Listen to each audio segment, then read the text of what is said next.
My name is Vanessa Reed. I am 34 years old. I used to believe Christmas was about family, even if it meant driving hours, working overtime, and quietly covering expenses no one else acknowledged. But last December, something shifted. The group chats went silent, the shared drive disappeared, and a voicemail from my father confirmed what I feared. We all agreed, "You are not welcome this Christmas." At first, I thought it was simple rejection, but then I uncovered something far darker.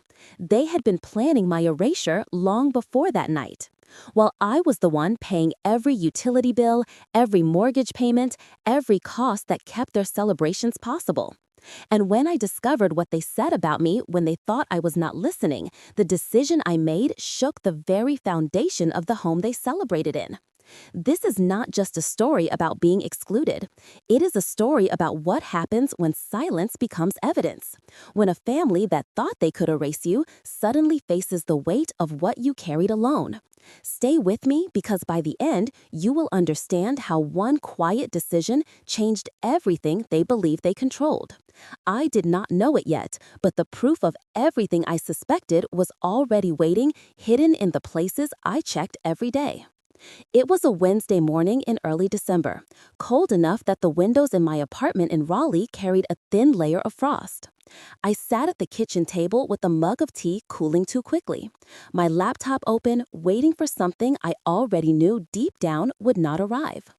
Every year since I could remember, by the first week of December, there would be a chain of messages about Christmas. Who was making the turkey, who was handling desserts, what time we would all gather at my father's house in Winston-Salem. Sometimes the messages were warm, sometimes they carried an edge of sarcasm, but they were always there. This time, my inbox was empty. I refreshed the screen once, then again, then a third time, the way you do more from habit than hope. Still nothing. No subject lines with "holiday" in bold from my cousin Devin, no dramatic reminders from my brother Jared about bringing extra chairs. Just silence. I told myself maybe they had not started planning yet. Maybe someone was waiting on flight confirmations. But silence? That exact, that deliberate, is never accidental. I tried the family drive we had used for years. Each December, it held a folder full of menus, playlists, even gift registries. When I clicked on it, a red message appeared. Access denied. At first, I thought it might be a technical error, so I tried an old bookmarked light link. Same message, denied. It was like a door that used to swing open freely, now locked from the inside. My phone buzzed beside me. A text from my father. Gerald lit the screen. His words were brief. "Do not worry about Christmas this year. I figured you would be busy." There was no "we miss you," no "I hope you can join us," just a sentence that sounded more like a dismissal than care. The kind of message that does not invite a reply. I stared at it until the screen dimmed, the glow fading as if shutting me out too. The apartment was quiet, except for the faint hum of the heater. I set the phone down and leaned back in my chair. I was not crying. I had stopped crying over things that predictable years ago. But there was a heaviness in my chest, a pressure I could not quite release. Familiar, yet heavier this time, like a door closing with a finality I could not ignore. I thought of last year. I had arrived at the house in Winston-Salem later than planned, stuck in traffic after a work call. My arms had been full of wrapped gifts, my hands cold from carrying a casserole I had made. When I stepped into the living room, not a single person acknowledged me. The dining table was crowded every seat taken. My brother Jared glanced at me and laughed. Look who finally decided to grace us. I never even caught who muttered it because laughter followed. And in that moment, it did not matter what mattered. What mattered was that no one moved, no one made room. I ended up eating from a paper plate in the kitchen, standing alone, while my relatives clinked glasses in the next room. I told myself then, it was a mistake. Just stress or holiday exhaustion.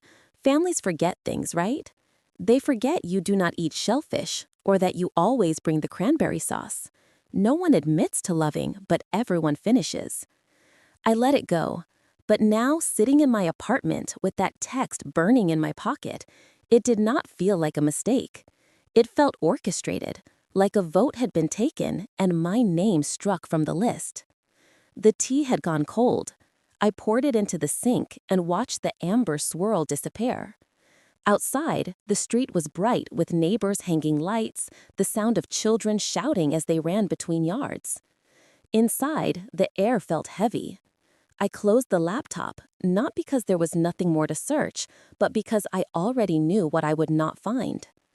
Morning settled into me the way frost settles on glass, thin and invisible until you breathe and realize you cannot see through anymore. I stayed at the table longer than I should have, phone face down, apartment silent except for the low tick of the clock on the wall. My father's words replayed in my head. Do not worry, as if the absence of a seat at the table was supposed to be a favor. I pushed the chair back, stood, and walked to the window. Across the street, a family was unloading boxes from a van. The mother adjusting a wreath while the father balanced a stack of gift bags. It looked effortless, the way they laughed at the chaos, the way their son ran circles around them. I watched until my breath fogged the glass, until I had to step back. The silence of my apartment pressed heavier after that. No invitation, no plans, only the clear understanding that whatever family meant in our house, I was not included in it anymore. And for the first time, I let myself feel it, not like a bruise to be hidden, but like a fracture that would not heal on its own. I did not reply to my father's message. I did not send a question to Jared. I just let the phone stay dark and the room stay quiet, because deep down, I already knew this was only the beginning. The phone rang just after 9 that night when I was folding laundry, the vibration rattling against the dresser. I glanced at the screen and saw the word Dad in capital letters, the same way it had been saved years ago when I first set up the phone. I let it go to voicemail, standing frozen with a shirt still in my hands. When the chime indicated a new message, I sat on the edge of the bed and pressed play. His voice filled the room, flat and too rehearsed. We all agreed you are not welcome this Christmas.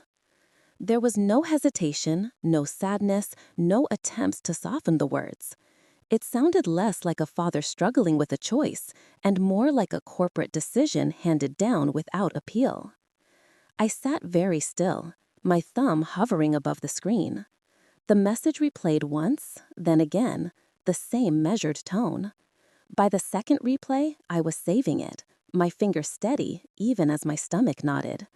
I knew I would want that recording later, proof that what I heard was not just in my head. I set the phone on the comforter beside me and stared at the ceiling. The words echoed in my chest, heavier each time. Not I feel it, might be easier. Not it hurts to say this, just the collective we, the cold verdict. It felt like being voted out of my own bloodline. The next morning, I woke early, restless from dreams that left me with clenched fists and a pounding head. I reached for the phone as soon as I sat up. The group thread that had been air for years, labeled Read Family Holidays with my brother's excessive use of emojis, was gone. Not archived, not muted, gone.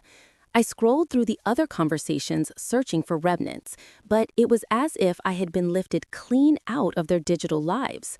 Out of habit, I tapped on Facebook, though I rarely checked it anymore. The first post on my feed was a picture of Devin, my cousin, holding a champagne flute at my father's dining table. Around him were familiar faces, 12 in total, my father's hand resting on Devin's shoulder like a coronation. The caption read, "Doing what is best for the whole family is not always easy, but it is worth it." I zoomed in on the picture until the pixels blurred. The same chandelier I had helped my father install, the same dining chairs I had picked out and paid for, now filled with bodies that had voted me out. My chest tightened, not with surprise, but with confirmation. There was no empty seat left for me, no place card waiting. I scrolled down and saw a comment from my cousin Natalie, hard choice, but necessary. Another from Jared with a line of clapping emojis. I closed the app quickly, but the words had already lodged in my chest like a stone. The apartment was quiet again, the hum of the heater the only sound. I stood at the counter and poured a glass of water. I barely drank. My reflection in the kitchen window looked unfamiliar, eyes darker, shoulders tense. I whispered the words to myself, testing how they sounded outside of my head. We all agreed. Saying it out loud made it real in a way even the recording had not. By noon, I tried to distract myself with work emails, typing out responses that felt mechanical. My phone buzzed again, a notification that the Reed Family Holidays group had been renamed, The Chosen Ones. The name flashed across my screen like a taunt. I tapped it, but of course, access was denied. For a moment, I considered calling Jared, demanding an explanation, but I set the phone down instead. I knew exactly what he would say, that I was too sensitive, that I created tension, that it was better this way. They always had an excuse wrapped up in a tone that made me feel like the problem. I went back to the voicemail that night, playing it again while I sat at the kitchen table. The same flat voice, the same sentence. It was astonishing how easily a family could edit someone out, as if silence and denial were cleaner than confrontation. I stared at the folder icon on my laptop where our holiday photos used to be stored and thought about how quickly things could be erased. Later, while scrolling through old emails, I stumbled on one from last year. Jared had written a reminder in all caps not to forget napkins. He had included me, had even tagged my name with a sarcastic note about my late arrival. I read it twice, then closed it. The difference between then and now was too sharp. Last year, I was the punchline. This year, I was not even in the room. I pushed my chair back and paced the apartment, the boards creaking beneath my steps. Each word echoed with every pass of the room. Cold, convenient, not family. Eventually, I sat again and opened my laptop, dragging the file into a folder I had just created. My cursor hovered for a long time before clicking the icon. The icon appeared beside the others. Another piece of proof. This one hurt more than any number on a spreadsheet. I leaned back, staring at the ceiling, my throat tight. It was strange how quickly the line between suspicion and certainty could be crossed. For years, I told myself I might be imagining things, that maybe I was too sensitive. One short voicemail ended that debate forever. The next morning, I woke with the kind of heaviness that comes from carrying something unresolved through the night. I made coffee and sat at the table with my laptop, not to check emails this time, but to open the spreadsheet. I had kept for years rows of numbers stretched down the screen, neat and predictable, each one a quiet reminder of what I had carried month after month. Mortgage, utilities, property taxes, insurance, it was all there. I clicked into the mortgage tab and scrolled to the very beginning, January 2020, the first payment. 4 years of steady withdrawals, each line marked with the same figure, $1,580. 48 months of my life recorded in tidy cells. I traced the column with my finger as if I could feel the weight of it through the glass. That house had consumed more of my income than anything else. I had paid for vacations I had skipped, clothes I never bought, dinners I turned down. Also, the payment could slide quietly out of my account on the first of each month. I leaned back and rubbed my eyes. For years, I had told myself it was temporary, that once my father stabilized financially, he would take over. I remembered the conversation in his kitchen when he asked me to co-sign. His voice had been casual, his hand waving it off like it was no big deal. Just until the bank is comfortable, Vanessa, he had said. We will switch it once things settle. I had believed him, because back then I still believed promises from him. I opened the digital folder where I kept scanned copies of important documents and clicked on the loan file. The PDF loaded slowly, the black text stark against the white background. At the top was my father's name, Gerald Reed, listed as sole owner. Below that, in smaller type, my own name appeared, not as owner, not as co-owner, but as co-borrower, the one who made the loan possible but held no claim to the house itself. I stared at the words until they blurred. My chest grew tighter in a way that felt less like shock and more like confirmation of something I had tried not to see. All this time, I thought I was holding us both afloat. In reality, I was just the safety net he strapped on for convenience, the silent support he could discard whenever he wanted. I pushed the chair back and stood, pacing the length of the apartment. The walls felt too close, the air too heavy. I pulled the document up again on my phone just to see if the words looked different on a smaller screen. They did not. Owner, Gerald Reed. Co-borrower, Vanessa Reed. My jaw tightened. The heater clicked on, rattling softly, but the sound only reminded me of the Utilities tab in my spreadsheet. I flipped back to the computer and opened it. Gas, electric, internet. $295 a month, $320 another depending on the season. Every confirmation email still saved in my inbox. I had set all of them to autopay years ago, telling myself it was easier to manage, easier to keep things steady for him, easier to not think about whether anyone even noticed. I thought of the nights my father had hosted gatherings in that house, lights glowing, oven running, laughter spilling into the yard, all of it powered by accounts with my name at the top. No one ever asked if the payments were heavy. No one ever offered to share the load. It was just assumed Vanessa will handle it. I closed the spreadsheet and pressed my palms flat against the table.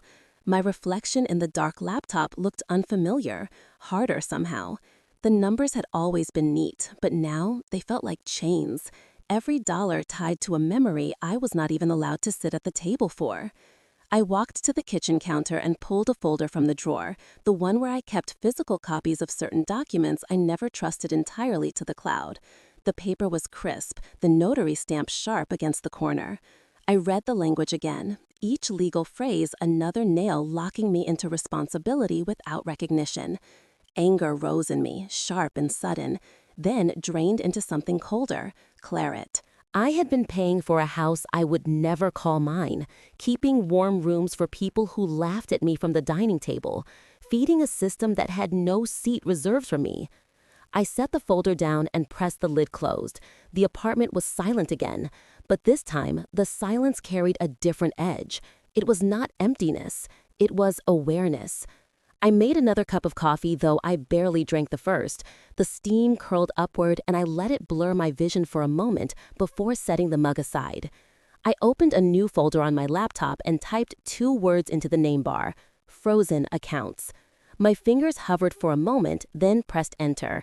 The screen confirmed its creation, a small square icon waiting to be filled. I copied the mortgage statement first, then the utilities, then the insurance records.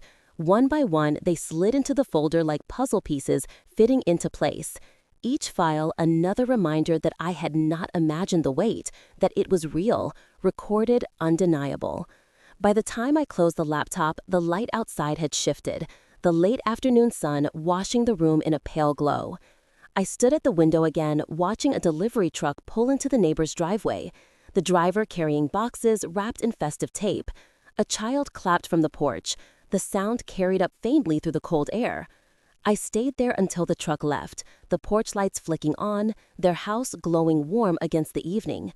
Behind me, my apartment stayed dim, the folder of evidence now sitting quietly on the desktop. I knew I would return to it, add to it, build it, until there was no way to deny what I had carried alone. For now, I just let the silence stretch. Not heavy this time, but steady, like a decision forming quietly in the background, waiting for its moment. 3 years earlier, I had stood in the lobby of a shipping store in Raleigh, balancing a stack of carefully wrapped packages against my hip. Each one was labeled with a name written in my neat handwriting, each one taped tight with care. I had worked extra hours that week just to cover the cost of overnight shipping. Inside the boxes were gifts I had chosen slowly over months, small things I thought would matter. A leather wallet my brother Jared had mentioned wanting in passing, a silk scarf in the exact shade my Aunt Rosalie used to wear in old photographs, ornaments for the tree that reminded me of ones we had when I was a child. I remembered the feel of the cardboard against my arms as the clerk printed out labels. The total was higher than I had planned, but I slid my card across the counter without hesitation. It felt worth it, I told myself.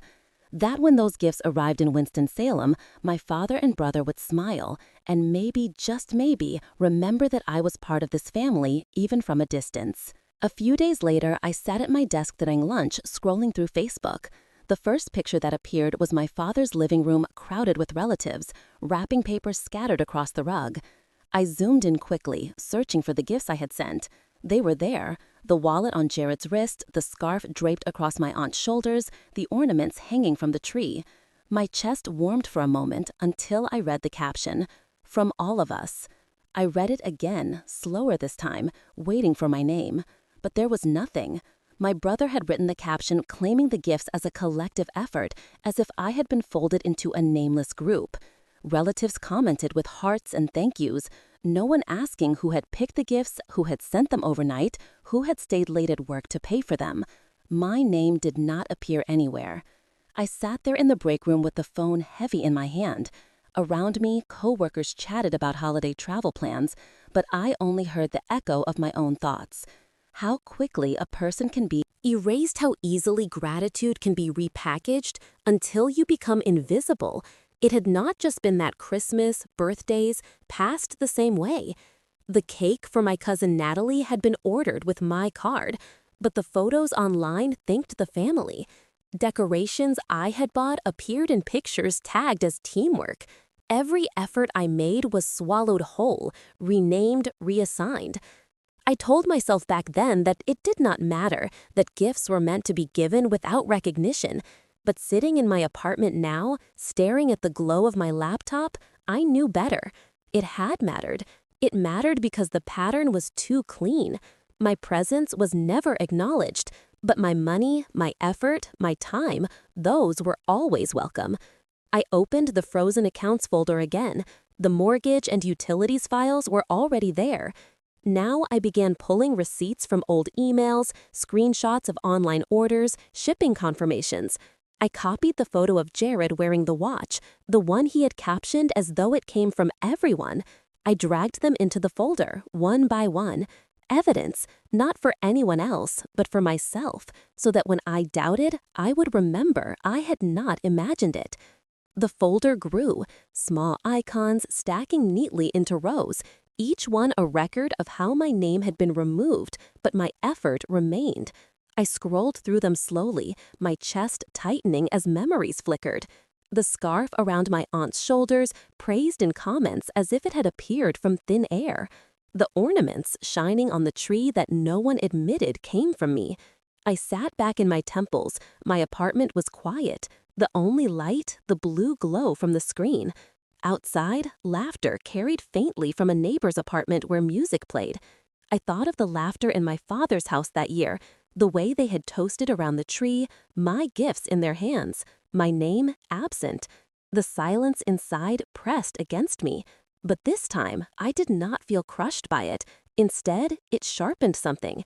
I realized that what hurt most was not the money or the effort.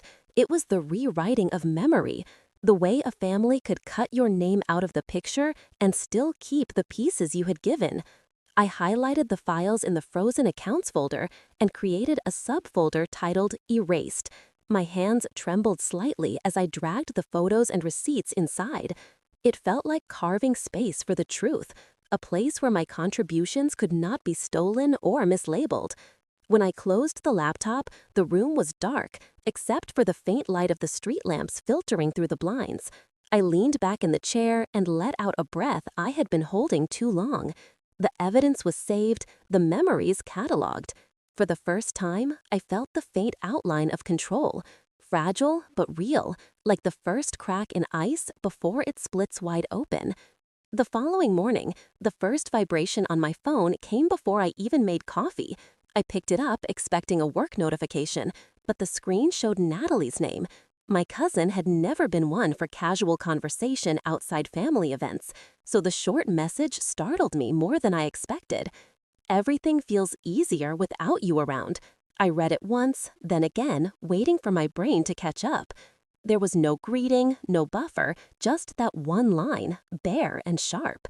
My thumb hovered over the keyboard, but I did not type a reply. I took a screenshot instead and dropped the phone back on the counter. The words echoed in my chest, louder because they were so casual, easier without you. I moved through the motions of making coffee, spooting grounds into the filter, filling the pot with water. But each sound felt distant, the hiss of the machine, the drip into the pot, the smell filling the kitchen. I stared at the steam curling upward, trying to steady myself. when another buzz lit the counter. Mia, my youngest cousin, 23. The one who always seemed a little out of place at those crowded dinners. Her message was short, but different. "Can I call you?" I hesitated, then typed back, "Yes." The phone rang almost instantly. Her voice was careful, quiet, as though someone might overhear, even through the line. "I do not agree with what they did," she said. "I have something you need to hear." I straightened in the chair. "What do you mean, Mia?" There was a pause, the sound of her breath catching. "I recorded it, the way they talked about you last week. I could not let it just disappear." My pulse quickened. She promised to send the file, told me to keep it safe, and then hung up quickly, as if even the call itself carried risk. A moment later, a notification appeared, an audio file waiting in my inbox. I pressed play with trembling fingers. The sound was clear, the background chatter of glasses clinking faintly behind the voices. Jared spoke first, his tone sharp, dismissive. "She is cold. Everything she does feels calculated, like she wants applause for being decent." My father's voice followed, steady and unfeeling. "She is not really family. She is just useful." There was laughter, a ripple of agreement. Then Derek's voice slid in, measured like he was discussing numbers at a board meeting. "Do not rock the boat. Keep her name on the accounts. It is easier. No need to stir things up." The clip ended abruptly, silence swallowing the room around me. I sat frozen, the phone heavy in my hand, the words looping in my head. Useful, not family, cold. I set the phone on the table and pressed both palms against my eyes, until the darkness behind them sparked. Tears threatened, but did not fall. Right away, they came slowly, hot against my cheeks. Not loud sobs, but a quiet stream. I could not stop. For years, I had felt the shift, the way jokes carried an edge, the way silence grew around my contributions. But hearing it said out loud, recorded in their own voices, stripped away every doubt. They had sat in a room together, glasses raised, and reduced me to a utility, not a daughter, not a cousin, not a sister, just useful. I reached for a tissue, then another, but my hands shook as I wiped at my face. The apartment felt smaller, the walls closer, the quiet almost unbearable. I stood and paced, the hardwood creaking beneath my steps. Each word echoed with every pass of the room. Cold, useful, not family. Eventually, I sat again and opened my laptop, dragging the file into the frozen accounts folder. My cursor hovered for a long time before clicking the icon. The icon appeared beside the others, another piece of proof. This one hurt more than any number on a spreadsheet. I leaned back, staring at the ceiling, my throat tight. It was strange how quickly the line between suspicion and certainty could be crossed. For years, I told myself I might be imagining things, that maybe I was too sensitive. One 10-second recording ended that debate forever. I pulled the laptop closer and opened a fresh document, the white screen glaring in the dimness of my apartment. My fingers hovered above the keyboard, hesitating for a breath before I began typing. A list. Mortgage, utilities, property taxes, insurance, internet, gas, electric, every account tied to that house in Winston-Salem, every threat that bound me to them without acknowledgement. The list stretched longer than I wanted, and with each word, my chest grew tighter. I stared at the lines until they blurred. This was the skeleton of my life for the last 4 years, invisible yet constant. I had kept them afloat without applause, without even a seat at their table. They had voted me out while still living on what I provided. The thought hardened inside me. If they wanted a family without me, then they could have it, stripped of the convenience I had quietly given. I reached for a notepad from the drawer and began copying the account numbers by hand. The act steady. .me, ink pressing into the page, each digit permanent. Next to them, I wrote the next scheduled draft dates, all neatly lined. January 1st, mortgage. December 27th, electric. January 3rd, property tax escrow. My handwriting looked firmer than it ever had, each number written like it was part of a contract. The clock on the stove blinked midnight. I poured myself another cup of coffee, stronger this time, and leaned against the counter as the steam fogged my glasses. My hands trembled slightly as I lifted the mug, but the warmth steadied me. For once, the shake was not from fear. It was from the weight of choice. I walked back to the table, set the coffee down, and opened the bank's website. My username and password felt heavier than usual as I typed them in. The dashboard lit up clean numbers, lined across the screen. The mortgage balance, first, bold at the top. I scrolled through the payment history, row after row of my money sliding away each month. 48 months, all on time, never a missed payment.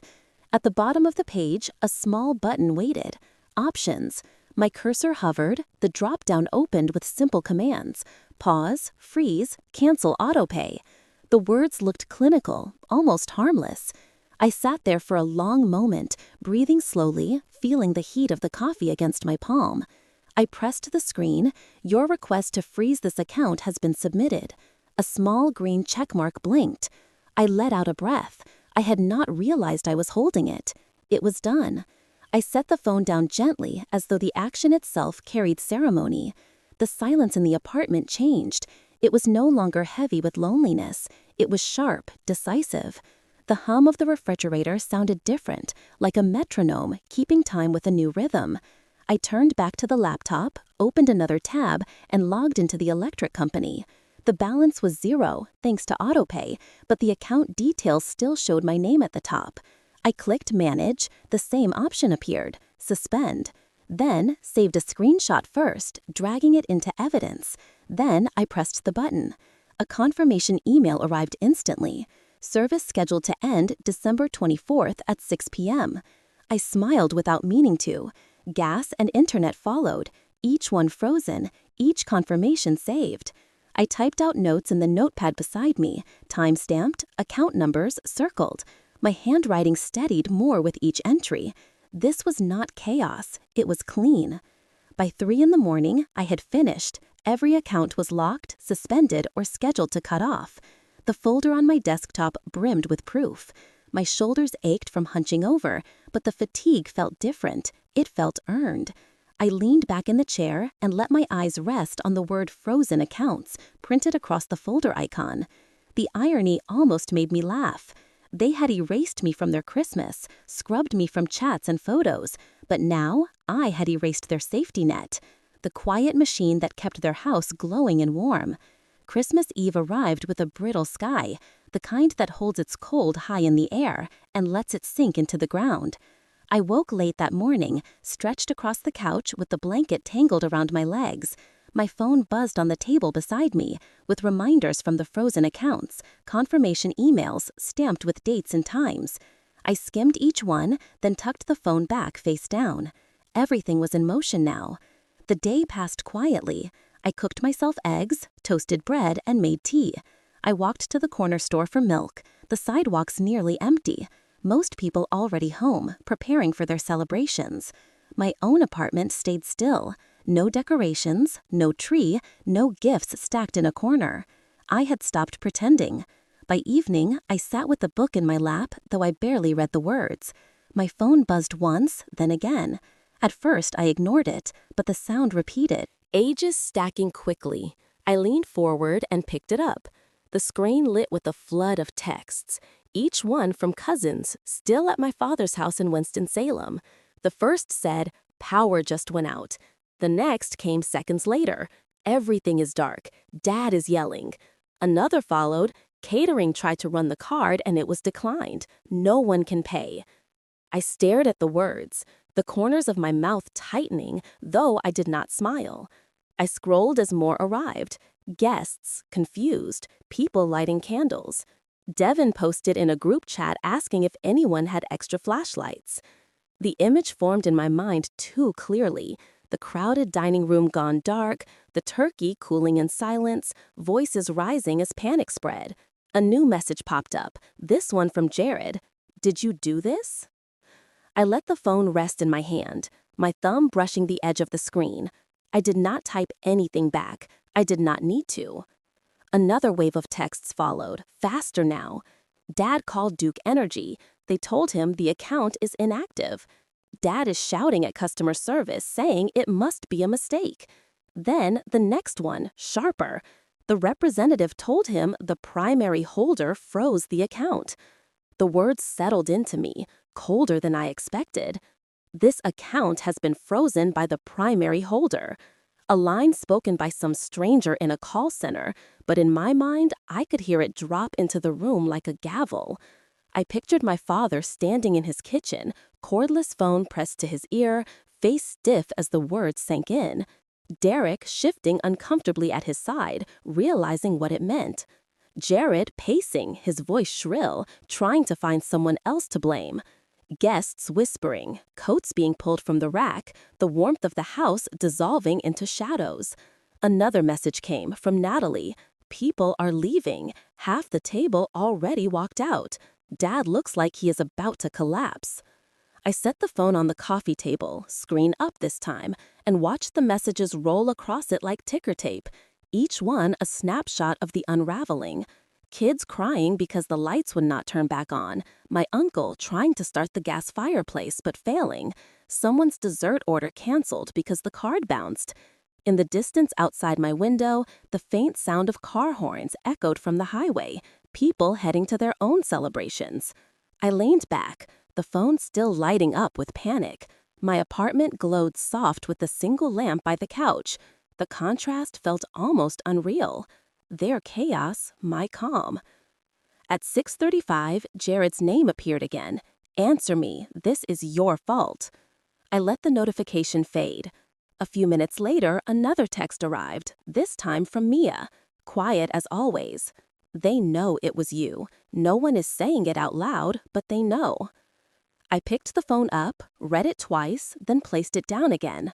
My chest was steady, my breathing even. They had called me cold. Maybe that was true. Cold did not waver. Cold kept its shape. By 7, the messages slowed. The party had fractured, guests scattering into the night. The last text that came through was from Natalie. Everyone is gone. House is dark. Dad just keeps saying your name. I stood and walked to the window. Across the street, my neighbor's house glowed bright with strings of lights and a tree framed in the window. Laughter carried faintly across the cold air, muffled but clear. I let my palm rest against the glass, the chill seeping into my skin. Behind me, the phone buzzed once more, then went still. I did not reach for it. I let the quiet settle in, steady and unbroken, while their night unraveled in the dark. Miles away, the morning light crept across my blinds in thin, pale stripes, and for the first time in years, I let myself stay in bed without rushing anywhere. My phone was heavy on the nightstand, still littered with messages from the night before.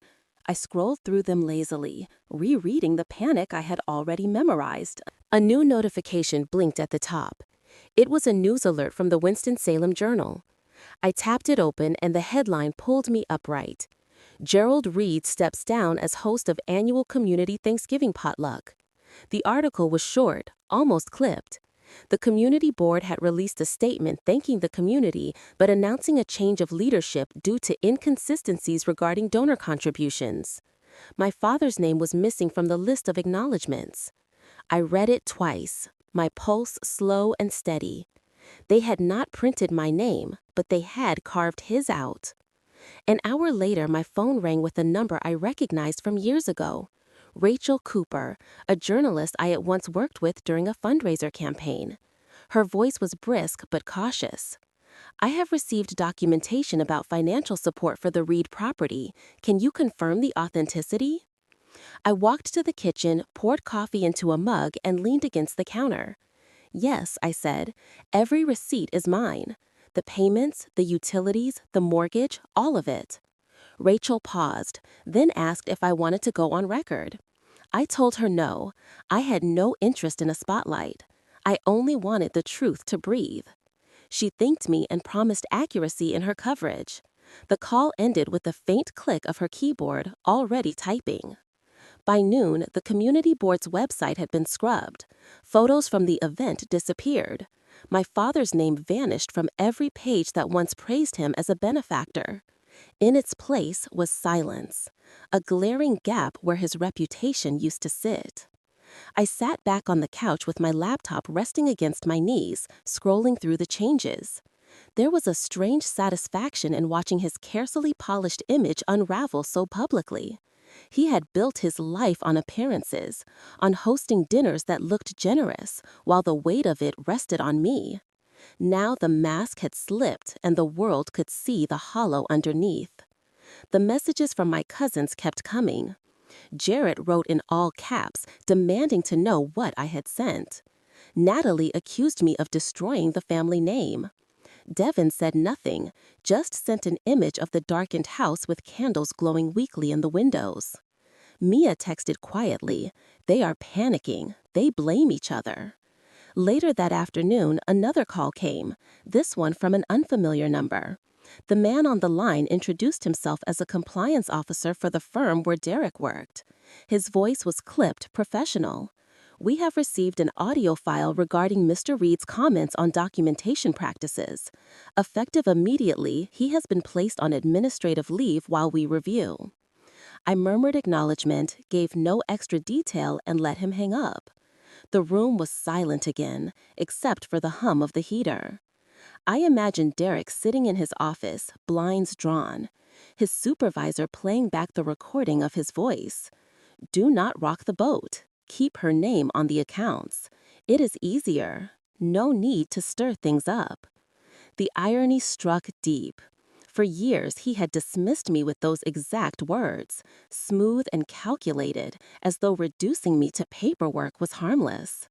Now those same words had circled back, stripping him of his authority. I pulled my blanket tighter around my shoulders and stared at the snow beginning to fall outside. Each flake hit the glass and melted instantly, leaving thin streaks of water. My chest felt lighter. Not joyful, not triumphant, but steady. The next week, I drove across town to the bank, the road still edged with dirty snow from the last storm. The sky hung low and gray, the kind of winter morning that makes the world feel quiet before it stirs awake. I parked, shut off the engine, and sat for a moment with the folder on the passenger seat. Mortgage transfer, printed in red ink. Inside were notarized forms, account records, every piece of proof I had prepared. When I stepped inside, warmth of the building wrapped around me, the faint smell of coffee drifting from behind the counters. A teller greeted me and directed me to a loan officer's office. I followed the carpeted hallway, each step steady, each breath slow. The officer looked up from his desk as I entered, his smile professional but neutral. I placed the folder on the desk, sliding it toward him. "I need to remove my name from the mortgage on a property in Winston-Salem. The account is in both names, but the title belongs solely to Gerald Reed. He will assume full liability." He adjusted his glasses and opened the folder, scanning the documents carefully. His pen tapped once against the desk before he nodded. "You have the notarization. This is complete. By signing here, you release any responsibility tied to this loan."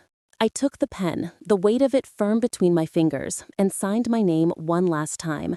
The officer stamped the papers, the sound sharp against the quiet office. It was done. The house no longer tethered me. The mortgage, the taxes, the endless bills, they were no longer mine to carry. As I walked back to my car, the cold bit against my cheeks, but I felt lighter. My boots crunched against the frozen sidewalk, each step an exhale. Back in my apartment in Raleigh, I set my laptop on the table and opened the frozen accounts folder one last time. Screenshots, receipts, recordings, every file lined up in neat rows.